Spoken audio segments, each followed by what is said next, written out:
میں غلط ہو جاؤں گا، چاند کی حقیقت نہیں بدلتی، گنے کو میں کڑوا کہوں میں غلط ہو جاؤں گا، گنے کی حقیقت بدلتی نہیں۔ ٹیپو سلطان کو برا کہنے والا غلط ہو سکتا ہے، ٹیپو کی حقیقت بدلتی نہیں۔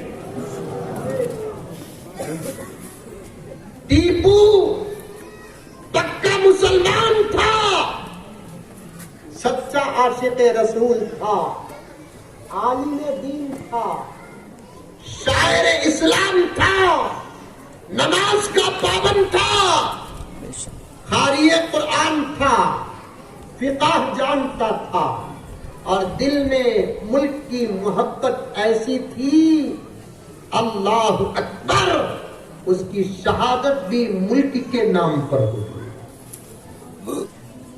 ٹیپو کی سیرت نہیں بیان کر رہا ہوں، ایک راز بتا رہا ہوں، میری ماں کے سامنے سبق پیش کر رہا ہوں۔ آج کتوں کی طرح ٹیپو کے سامنے کچھ لوگ بھونکتے ہیں، ہم کو فکر کرنے کی کوئی ضرورت نہیں ہے۔ ٹیپو ٹیپو تھا، ٹیپو ٹیپو رہے گا، ٹیپو ٹیپو ہی رہے گا۔ دنیا مل جائے ٹیپو کی سیرت پہ چنگاری تک نہیں آئے۔ وہ ٹیپو کون تھے معلوم؟ کون تھے معلوم؟ صاحب ترتیب۔ صاحب ترتیب کا معنی کیا؟ اللہ اکبر، زندگی میں بالغ ہونے کے بعد جس کی ایک وقت کی نماز بھی نہ چھوٹی ہو اسے کہتے ہیں صاحب ترتیب۔ سمجھ میں آئی بات؟ یہ بات ارے منڈی تھی بھی حلال ہے بابا، تم نہ دیکھ تو آفس میں مجھے بھوک لگ رہی ہے۔ سمجھ میں آئی؟ ٹیپو سلطان سوائے اللہ رسول کے کسی بھی نہیں ڈرتے تھے۔ ایک مرتبہ جنگل کو گئے، چیتا آگا، درندہ، اس کے بارے میں اختلاف ہے، بعضوں نے شیر کہا، بعضوں نے باغ کہا، بعضوں نے چیتا کہا۔ حضرت ٹیپو سلطان کی سیرت کا میں پی ایچ ڈی کیا ہوں، بہت پڑھا ہوں ٹیپو سلطان کی سیرت الحمدللہ۔ ایک آگا مارنے بول کر گئی نہیں انہوں، آگا۔ اب دنیا بولتی ٹیپو سلطان جنگل کے جانوروں کو بھی نہیں چھوڑیا، تم نہ دماغ رہا تھا تو نہ شیر آگا تو کیا آئی لو یو بولنا؟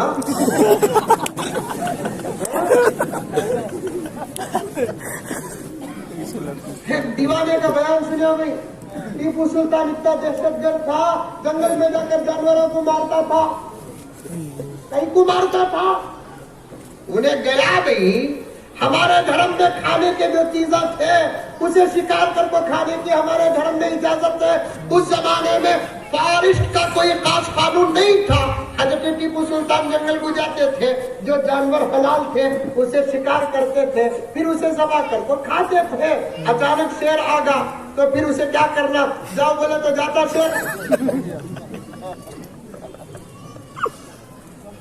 اب ایک جانور سے اگر ٹیپو سلطان ڈر کو بھاگ کو آتے، جھاڑ میں چڑھتے، وہی کہنے والے اب کیا کہتے ہیں کہ ٹیپو اتنا بزدل تھا، جنگل میں شیر کو دیکھو ناریل کے جھاڑ میں جھڑ گا۔ السلام علیکم۔ انہوں کرے تو اچھا، ہمیں کرے تو خراب۔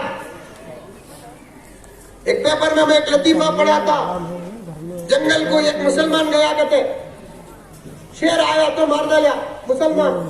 دوسرے دن پورے پیپر میں آگا مسلمان کتنا دہشت گرد ہے، دیکھو جنگل کے معصوم جانور کو بھی نہیں چھوڑا۔ معصوم کہتا ہے اس کی سانس سنے۔ ایک مہینے کے بعد ایک لڑکی جنگل کو گئی، ایک شیر آیا، وہ لڑکی مار ڈالی۔ دوسرے دن پیپر میں آ گیا لڑکی کتنی بہادر ہے، شیر کے ساتھ مقابلہ کرے۔ مسلمان مارا تو دہشت گرد، انہوں مارا تو بہادر۔ دماغ پاک رکھو، ملک آگے بڑھے گا۔ دل پاک رکھو، ملک آگے بڑھے گا۔ ایک دوسرے انسانیت کے رشتے کو سامنے رکھ کر ایک دوسرے کو دیکھ کر مسکراؤ، ملک آگے بڑھے گا۔ تمہیں تمہارے مذہب پر عمل کرو، ہمیں ہمارے مذہب پر عمل کریں گے۔ یہ اجازت ہم کو ہمارے ملک نے دیا ہے جمہوریت کے نام پر۔ اب ملک کو اگر آگے بڑھانا ہے، آپس میں لڑنے سے ملک آگے نہیں بڑھے گا، محبت پیدا کرنے سے ملک آگے بڑھے گا۔ میں مسلمانوں کو کہتا ہوں، ہمارے بڑے کہتے ہیں، مولانا ارشد مدنی صاحب دامت برکاتہم ہمیشہ اپنے کتاب میں فرماتے ہیں، ہمارے اپنے عیدوں میں دیو میٹھا پکا تو دیو، بریانی کھاتے ہیں تو دیو، کوئی بھوکا ہے تو کھانا کھلاؤ، دھرم دیکھو نہ کو، کوئی ننگا ہے تو کپڑے پہناؤ، دھرم دیکھو نہ کو، کوئی بیمار ہے تو عیادت کرو، دھرم دیکھو نہ کو۔ یہ ہمارے قرآن کا پیغام ہے۔ تمہیں جو بول رہے ہیں وہ ایسا اسلام ہمارا نہیں، ہمارا اسلام ہی کچھ اور ہے جو 1450 سال سے سلامت ہے، 1450 سال سے سلامت ہے۔ آج کل کی کچھ آوازوں سے بدلنے والا مذہب ہمارا نہیں ہے، سب بدل گئے، لیکن ہمارا مذہب نہیں بدلا، حکومتیں بدل گئے۔ ارات اندوری کی بات یہی پر میں آپ کے سامنے پیش کیا۔ یہ حکومت آتے جاتے رہتے ہیں، تمہیں کیا بھی ڈرو کو، آج انہوں آگے بول کو خوش ہونے کو، سب کو انہوں آگے بول کو ڈرو کو، کون آئے تو بھی ہمارا خالق اللہ، ہمارا مالک اللہ۔ ارات اندوری نے فون کیا، فون کرنے کے بعد کہا کہ مولانا میں نے آپ کا بیان سنا، لیکن آپ نے اپنے بیان میں میرے اشعار پڑھے۔ پھر انہوں نے کہا مولانا اشعار تو میرے تھے لیکن زینت آپ نے بخشی، کیونکہ اللہ تعالیٰ مندے الحمدللہ آپ کی دعاؤں سے آواز بھی اچھی دیا ہے، تم نے بھی دیا ہے، تمہیں بچائے گی کیا مولانا؟ ہمارے نوجوانوں کو بھی دیا ہے، بچائے نہیں، کئی سال ہمیں دمہ مارے نہیں، تمہیں دمہ مارے، ہمیں کہا بھی پان پرا گھٹکا بمڑے مارے نہیں، تمہیں مارے۔ آج سے بدل جاؤ، آج سے بدل جاؤ، ایک نئی زندگی کا آغاز کرو، توبہ کرو اپنے تمام گناہوں سے۔ آقا فرماتے ہیں بندہ جب توبہ کر کے آگے بڑھتا ہے تو مطلب یہ ہے کہ اس وقت سے اس کی زندگی کا آغاز ہوتا ہے۔ پھر شریعت، قرآن، نبی جو بولے اس پر عمل کرو، نماز کی پابندی کرو، قرآن کی تلاوت کرو، نگاہوں کی حفاظت کرو، عورتوں کو عورتوں کا حق دو، مرد احتیاط کے دائرے میں رہو، انشاءاللہ تعالی ثم انشاءاللہ ہمارے عمل کے صدقے اللہ ایسی طاقت دیں گے دنیا کی کوئی قوم ہمارے سے مقابلہ نہیں کر سکتی۔ یہ پکی بات، طاقت ویپنز کا نام نہیں، طاقت اللہ کی مدد کا نام ہے، طاقت حکومت کے سہاروں کا نام نہیں، طاقت اللہ کی مدد کا نام ہے۔ اگر یقین نہیں آتا، بے یار و مددگار فلسطین کو دیکھ لو، کسی کا ساتھ نہیں، خود کے پاس ویپنز نہیں، لیکن پھر بھی دشمن کا جواب دے رہے کہ نہیں دے رہے تھے۔ کیسے دے رہے ہیں؟ اس لیے کہ اس وقت اللہ کی مدد فلسطین پر نازل ہو رہی ہے، ورنہ کہاں اسرائیل اور کہاں فلسطین؟ امریکہ جس کا محتاج ہے اس کا نام اسرائیل ہے، ساری دنیا کے ممالک جس سے ڈرتے ہیں اس کا نام اسرائیل ہے، پاورفل ہتھیارات جس کے پاس ہے اس کا نام اسرائیل ہے، ظاہری وہ اندرونی طاقت جس کے پاس ہے اس کا نام اسرائیل ہے۔ ظاہری طاقت ہتھیارات، اندرونی طاقت یہ علماء جانتے ہیں اسرائیل کا کانٹیکٹ دجال سے ہے۔ باوجود ان تمام طاقتیں رکھنے کے ایک فلسطین کے سامنے اسرائیل کی دال نہیں چل رہی ہے. کیوں؟ اس لیے کہ فلسطین پر اللہ کی مدد اور نصرت ہے.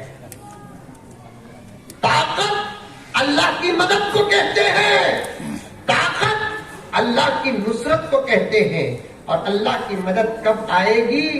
جب بندوں کا ایمان مکمل ہوگا, اعمال مکمل ہوں گے, اخلاق ہوں گے, تمیز تہذیب سے بندے جب آراستہ ہوں گے, حلال اور حرام کے درمیان بندے جب امتیاز کریں گے, بے حیائی سے بچ کر حیا کے ماحول میں جب بندیاں رہیں گی. قسم کھا کر کہتا ہوں, بھروسہ نہیں کرو گے, حشر کے میدان میں میرا ہاتھ تمہارا گریبان ہوگا. غلط بات کہوں گا تو تمہارا ہاتھ میرا گریبان ہوگا. رب کعبہ کی قسم, اس حالات پر ہماری زندگیاں گزریں گی. اللہ تعالیٰ آج بھی فرشتوں کو اتار کر ہماری مدد کرنے کے لیے تیار ہے. یہی قرآن پاک کہتا ہے, ان اللہ لا یغیر ما بقوم حتی یغیروا ما بانفسہم. اللہ اصول بنائے ہیں, وہ قادر مطلق ہے, مختار کل ہے, کائنات کے وہ خالق و مالک ہے.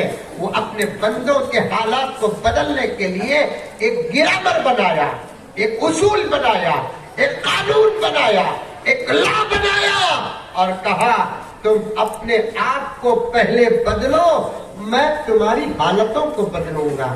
تم اپنے اعمال کو سنوارو, میں تمہارے حالتوں کو بدلوں گا. تم فرائض و واجبات اور سنتوں کا دامن تھامو, میں تمہاری حالتوں کو بدلوں گا. تم حرام سے بچو, حلال سے اپنی زندگی کا رشتہ جوڑو, میں تمہاری حالتوں کو بدلوں گا. جس حالت میں تم ہو اس حالت میں رہ کر اس بات کا اگر تم انتظار کرتے ہو کہ اللہ ہماری حالت کو بدلیں گے, اس سے بڑی بے وقوفی کوئی اور ہو نہیں سکتی. بولو, نماز کی پابندی کریں گے انشاءاللہ, مسجدوں کو آباد کریں گے, اللہ سے ڈریں گے, نبی کی سنتوں پر عمل کریں گے, حرام سے بچیں گے, حلال سو کی روٹی صحیح کھاؤ, حرام کی بریانی سے بچو, ادب اور اخلاق کے ساتھ رہو. عورتوں سے بھی گزارش ہے کہ تم بھی آہستہ آہستہ انشاءاللہ کہہ کر عمل کر کے دیکھو. چند دنوں میں حالات بدلنے والے ہیں. کتنے؟ چند دنوں میں. یہ بشارتیں ہم کو حدیث سے ملی ہیں.